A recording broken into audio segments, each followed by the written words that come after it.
Neil. I'm the dad of 3 boys, Thomas, who's 21, Jacob, who's 14 soon, September, and Joshua, who's just turned 12. I work for a community interest company in Hartlepool, and I volunteer as a mentor for 2 charities in town as well. For 30 years, I was a journalist, and I gave that career, that job, up when I went into residential rehab in 2019, May 2019, for treatment for addiction problems. And that rehab was at Littledale Hall near Lancaster.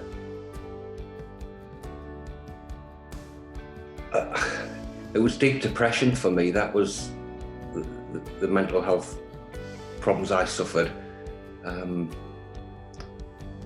And I wondered for quite a while whether my alcohol problem had caused my mental health problems, or whether I drank so much because I had mental health problems. Which one came first? And I still don't really know the answer to that. But what I do know is that since I stopped drinking 26 months ago, my mental health has improved enormously. So that obviously wasn't helpful.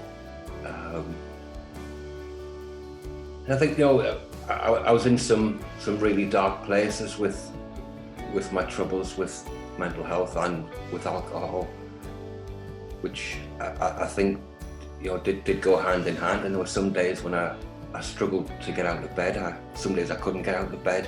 It was so debilitating. And there were times when when I opened my eyes, all I could see was dark.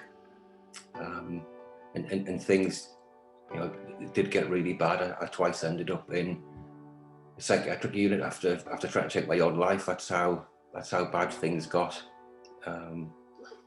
With a combination of my poor mental health and my problems with substances.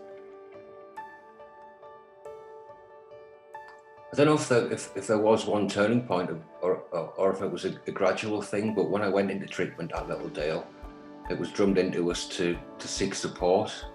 Seek support. It was a mantra of the staff: seek support, seek support. Whenever you're struggling with anything, talk about it. And I think it was learning to do that which has been the turning point. But that turning point was a process. It didn't happen overnight. I wouldn't seek support when I first went into treatment. If people asked if I was okay, I would always say I was, even if I wasn't. Then I learned to be able to tell people that I was struggling, but I didn't want to talk about it. But ultimately, I reached a point where, I would be honest about my struggles, and I would talk about them, and that's been the key. Being honest about how I feel, what I'm thinking, and being honest in talking about it, and not hiding it. I thought I could deal with all these things myself. Pride and ego got in the way, and I thought I can cope with this, and the truth is I couldn't.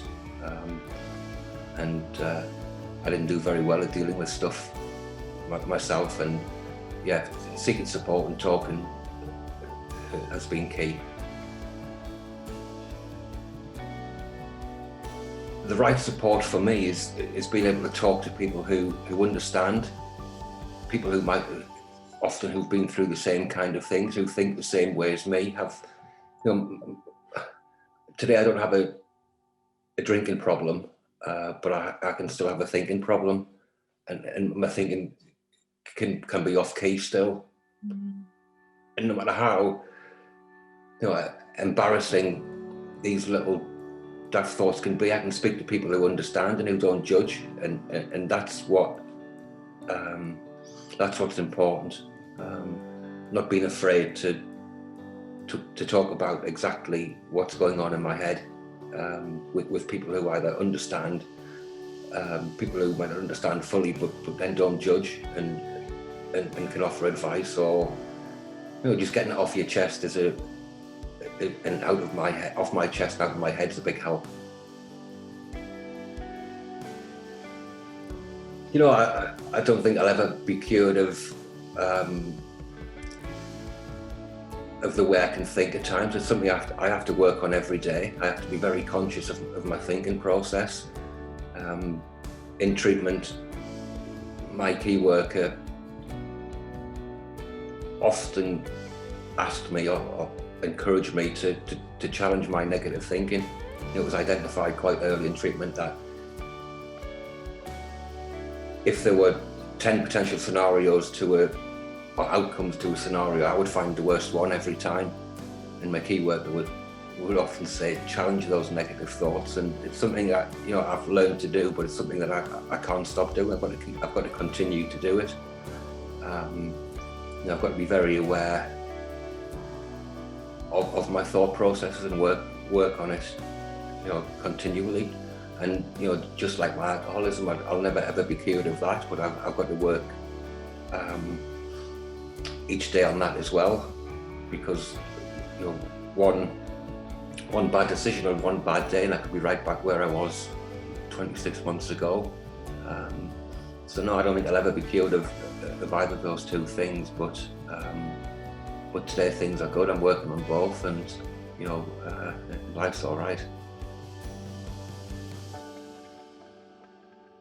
I would repeat what the staff in Littledale drummed into us: seek support, talk about it, talk about the tiniest of things. If anything's disturbing your peace of mind, get it out of your mind and out in the open. Since I got sober, I've had a number of what I call gifts of recovery. Good things just continue to happen. But one of the most precious things for me is that peace of mind that I have today that I've never ever experienced. I don't ever remember experiencing. And I talk about this a lot in groups that I attend, how grateful I am for the peace of mind I've got. And that's come from being able to talk about the things that are troubling me, getting them out in the open and not keeping them to myself, which historically has been very damaging for me. So yeah, that's the message: talk, seek support.